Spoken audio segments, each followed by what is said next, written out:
Antes de representar o fim, a aposentadoria é um momento especial na vida de magistrados e magistradas e pode representar um outro começo.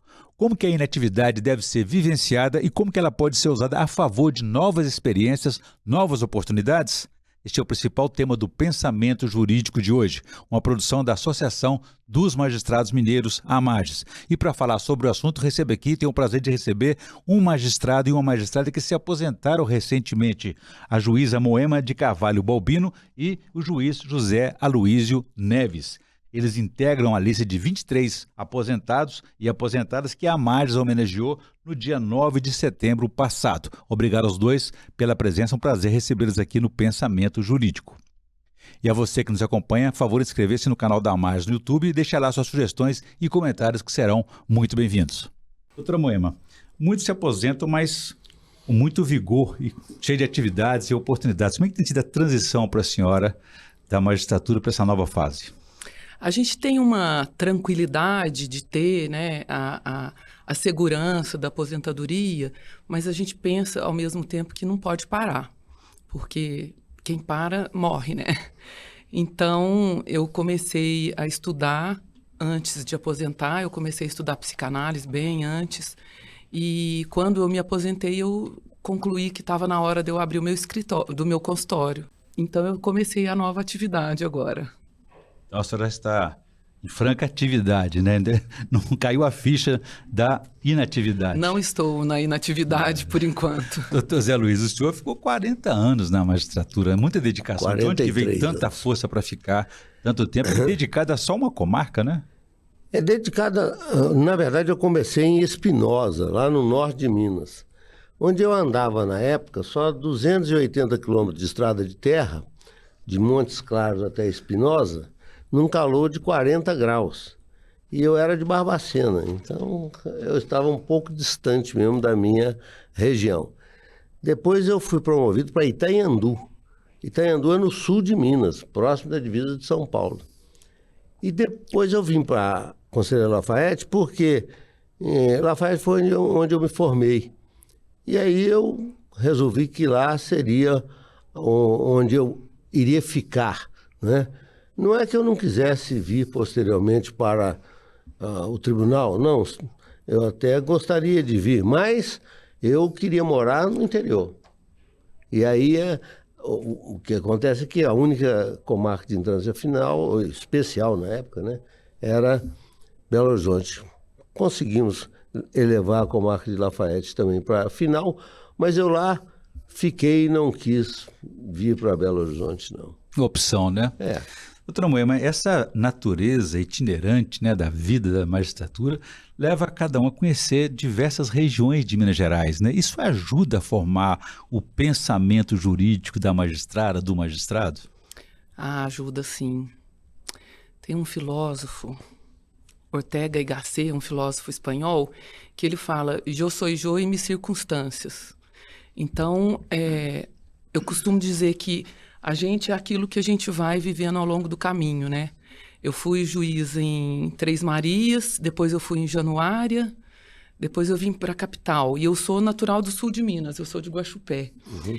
E a gente vai aprendendo, até a língua, né? O mineiro, Minas Gerais são muitas, e a gente vai aprendendo até a linguagem local, vai aprendendo como que a gente conversa com as pessoas e vai criando vai aprendendo várias culturas. Então, quando a gente chega em Belo Horizonte, a gente tem uma formação quase que, não digo completa, porque nunca vai ser, mas é uma formação ampla, né? Sem dúvida, né? Formando o magistrado e a magistrada, né? A verdadeira escola, né, da magistratura, essa experiência com várias comarcas. Doutora Luiz, esse dilema diante dos conflitos das pessoas, né? Como é que gerencia tudo isso? Como é que foi essa experiência para o senhor? E hoje era mais difícil, agora está mais fácil? Temos conciliação, tem mais tecnologia? Como é que o senhor avalia hoje essa situação, o papel do magistrado? Eu vou fazer um paralelozinho com o médico, sabe? Da nossa função com o médico. Porque, na verdade, hoje o médico atende o paciente e dá a ele uma lista de exames de imagem e outras tantas para ele analisar, afinal de contas, qual é o diagnóstico daquele paciente.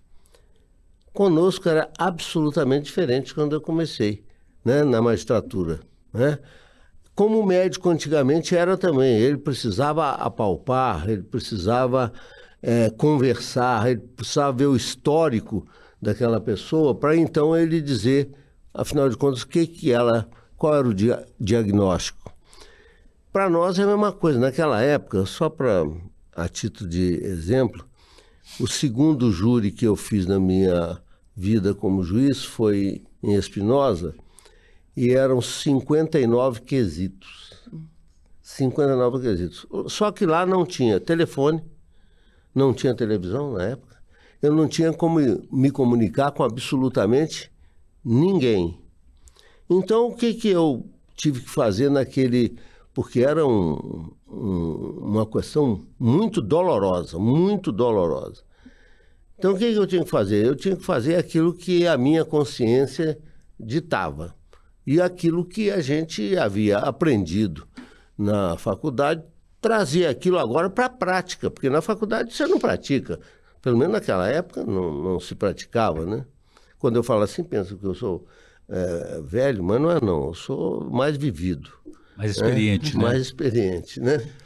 Então, eu assentei e falei, bom, eu vou fazer essa aquisitação do jeito que eu achar que deve ser mais fácil para a compreensão do jurado, inclusive porque a região era uma região que tinha uma pobreza maior e você não conseguia jurados que tivesse assim um esclarecimento, né? Maior. Uhum.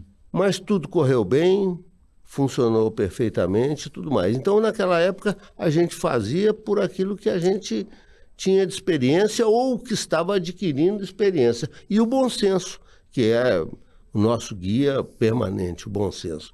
E aí, consegui caminhar. Hoje em dia, é claro, lógico, evidente, nós temos muitas questões mais complexas. Eu acredito isso. Mas, de qualquer maneira, você tem instrumentos para buscar informações assim, a hora que você quiser, em tempo real e vindo de qualquer lugar. Eu não tinha como perguntar a um colega o que eu deveria fazer. Vamos consultar, né? Não tinha. Doutora Moema, na experiência da senhora, porque a escola judicial prepara os juízes, as novas juízas também já vão lá com algum tipo de orientação, né? E se for necessário, pode consultar, existe internet, telefone. Como é que foi a experiência da senhora na primeira comarca, no primeiro julgamento, na primeira sentença? Como foi essa? Na minha época eu já tinha internet, era discada, mas eu já tinha. Mas eu tinha o meu irmão que era magistrado também e eu ligava para ele, Paulo, o que eu tenho que fazer? Depois eu aprendi que a gente podia pegar os processos antigos ou ir para trás no mesmo processo e vendo o que acontecia. Foi assim que, claro, eu tive uma escola judicial fabulosa, ela durou 6 meses, nós tivemos professores maravilhosos, doutor Delage, doutora Jane, doutor Caetano Levi. Mas a prática, na hora da gente praticar, é complicado, né? É diferente, né? É diferente. E a gente vai aprendendo mesmo, batendo a cabeça, errando, pedindo ajuda por telefone que seja. Na minha época já tinha telefone, pelo menos. E hoje a gente tem recursos maravilhosos. E o direito é muito dinâmico, assim como a própria realidade, né? Nós sempre ensinando, reciclando aquele conhecimento, né? O direito ele vai mais rápido que os livros e até que as leis, né? Então a gente tem que praticar com muita intensidade e tem que estudar constantemente. E hoje tem que ler muito jornal, tem que ler muita jurisprudência, porque muda todos os dias. Aliás, a formação do magistrado e da magistrada é continuada, é permanente, né? O senhor foi professor durante o mesmo período que foi magistrado. Essa combinação de magistratura e magistério, isso é um reforço o outro? Muito, muito, porque eu fui professor de Direito Constitucional, fui professor de Direito Civil, depois de Processo Civil, e finalmente eu me estabilizei como professor de Direito Penal, que era o que eu gostava, né?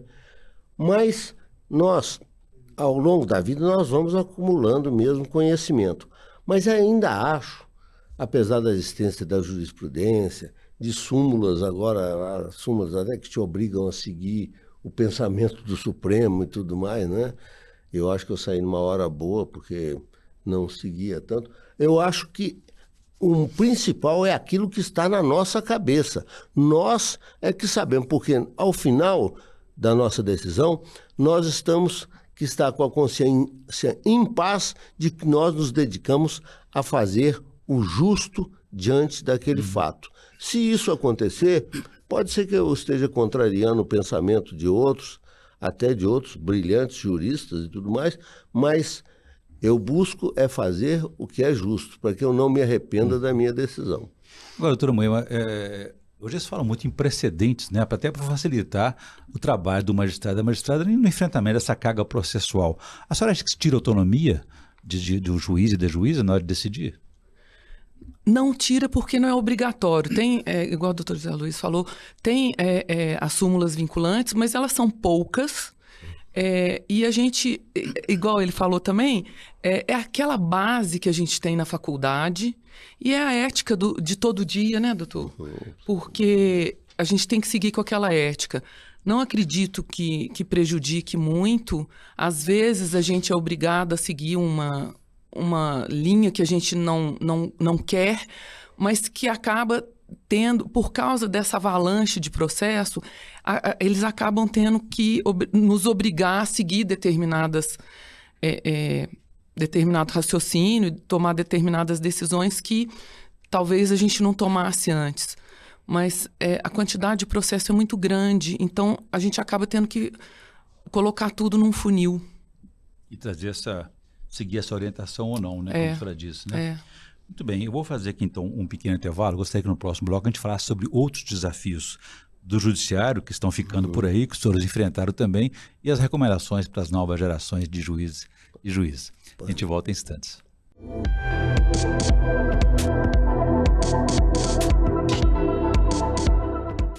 Estamos de volta com o Pensamento Jurídico. Hoje uma edição especial para discutir a aposentadoria e os desafios da inatividade, o que ela pode representar em termos de novas experiências, novas oportunidades. Nossos entrevistados são o juiz José Aloísio Neves e a juíza Moema de Carvalho Bobino, que se aposentaram recentemente.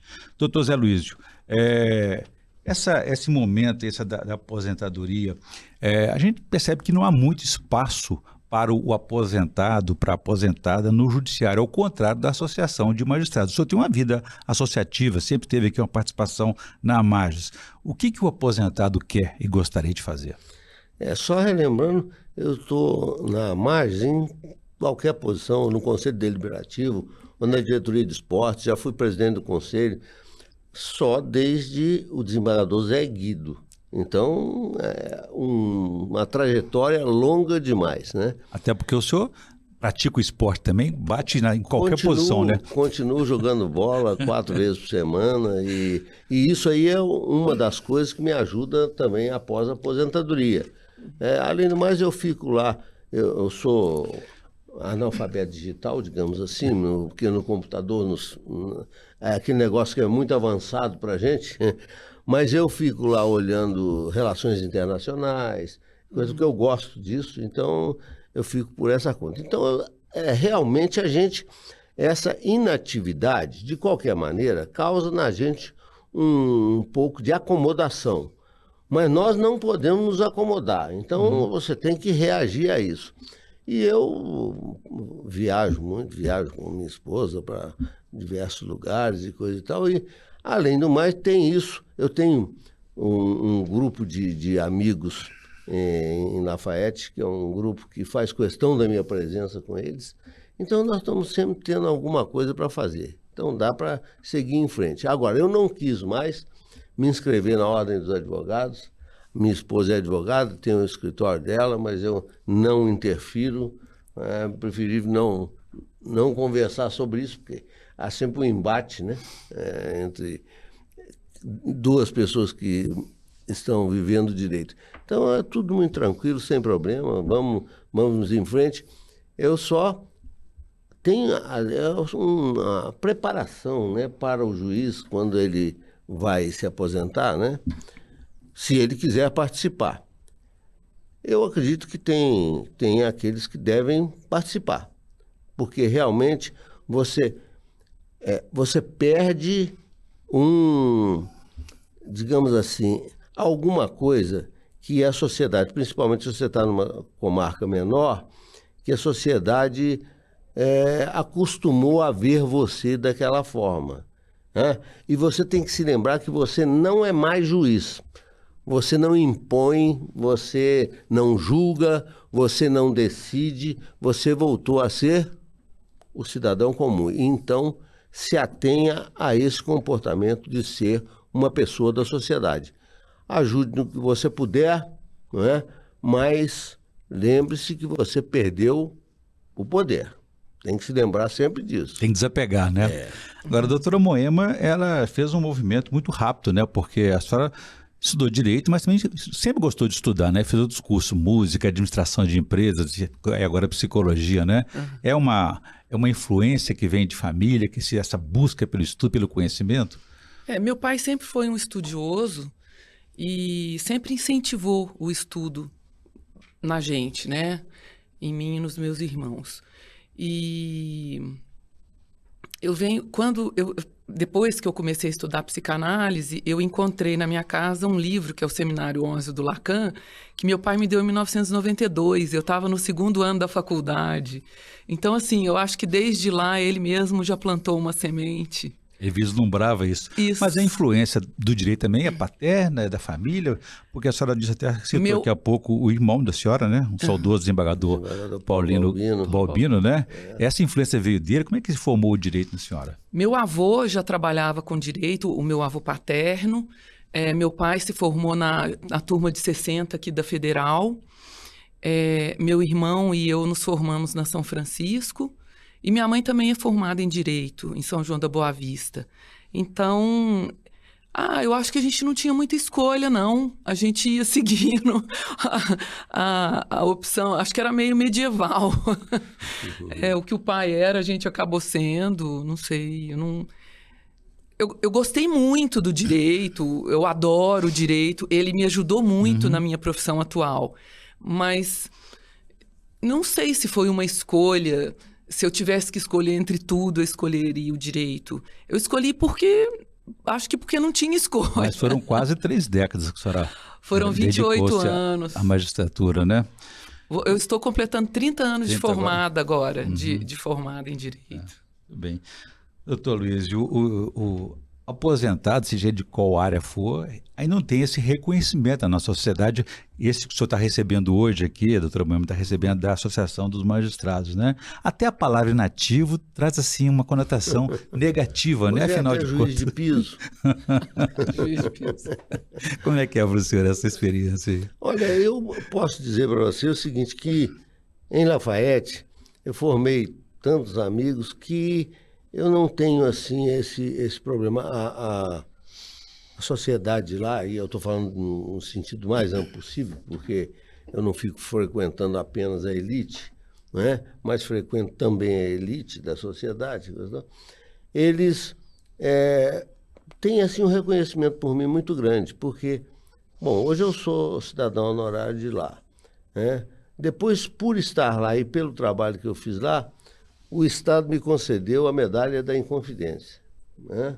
Depois me concedeu uma outra medalha que eu nem sei como é que é o nome, foi lá na fazenda, lá perto de... Cabangu? Não, lá perto de São João del Rei, onde Tiradentes Sim. morou. Em Ritápolis ali, né? O Tribunal Regional do Trabalho me agraciou com a medalha porque eu fui 5 anos juiz do trabalho, 3 anos em Espinosa, 2 anos em Itanhandu, porque não tinha juiz do trabalho. Então, durante 5 anos, eu fui juiz do trabalho. Por diversas vezes fui convidado para deixar a magistratura, ser candidato a deputado federal, e isso a comunidade indo atrás de mim e coisa e tal. Então, agora, né, nessa eleição agora, eu falei, não estou inscrito em partido, porque queriam que eu fosse candidato a prefeito. Eu falei, não estou inscrito em partido, não quero saber. Então, lá eu tenho uma convivência, assim, muito boa. Razão porque eu não sinto essa diferença, né? E outra coisa, por incrível que pareça, os amigos reclamam de eu não estar na ativa. Sabe? Reclamam de eu não estar. O senhor está fazendo uma falta aos funcionários do fórum, doutor, mas o senhor está fazendo uma falta. Bom, então é o sinal que eu fiz alguma coisa de produtivo, né? Então eu não sinto assim essa falta, não, sabe? Eu me dou muito bem na comunidade lá. Seus amigos se lembram mais que o senhor não está na ativa do que o senhor, né? E eles já sabiam, né? Porque eu dizia para eles, olha, cuidado, você é meu amigo, mas se sentar lá na cadeira na minha frente, esquece, porque o problema é seu. E eu fiz muitos amigos. Então, me dou muito bem na comunidade, muito bem mesmo. Sabe? Doutora Moema, a senhora não vai ter tempo de ter saudades do direito, não, mas o direito, ele, em síntese, assim, ele é muito amplo, muito rico, né? Teve alguma área do direito que a senhora se mais identificou, a senhora mais gostou de atuar? Infância e Juventude e Maria da Penha. Inclusive, o direito está presente na psicanálise também. São duas matérias que se envolvem, né? E a convergência está no ouvir, inclusive, na escuta, sim, na conciliação, na mediação. E eu ia falar isso, que esses anos de magistratura me deram esse presente da escuta. E graças a isso, eu estou bem no consultório. Assim, a gente vê que eu estou conseguindo seguir, né? E eu trabalhei com a infância, eu trabalhei na vara da infância, no juizado, e trabalhei na Maria da Penha também. E é de uma riqueza gigante, porque a gente fala assim, não, é um direito novo. Não é um direito novo, ele é constitucional. Ele está nas nossas raízes. Só tem uma carinha, né? Está mais lapidado, doutor. Isso. Você também foi dessa área da infância? Eu fui da infância e, no final, agora a minha vara era especializada em Maria da Penha também. Olha. Tanto que nós conseguimos realizar um projeto lá para que aqueles que fossem agressores da Lei Maria da Penha frequentassem um grupo de trabalho. Eu consegui trazer, na verdade eu digo porque você acaba sendo o titular, mas o meu assessor, que era brilhante, ele está hoje na Alemanha, ganhou uma bolsa de estudo direto do chanceler da Alemanha. Né? São só 6 no mundo que foram para lá, ele é um dos 6, ele é brilhante o menino, e ele está lá. Recentemente ele me mandou uma foto dele com o presidente da Alemanha, brilhante. Então, ele, como era um sujeito de muito boa iniciativa, nós realizamos lá um projeto muito interessante que o Tribunal de Justiça deu um prêmio só em Minas Gerais. Fui eu que vim buscar o prêmio, que nós ganhamos esse muito prêmio bom. Lá, que nos foi entregue foi o presidente Gilson. Né? Porque a gente fazia as coisas lá. Eu levei para lá a PAC, eu levei para lá a segunda zona eleitoral. Aliás, eu levei muita coisa nesse período. Então, eu gostei, sabe, de ter esse enfrentamento também, que é par e passo ao que a sociedade precisa.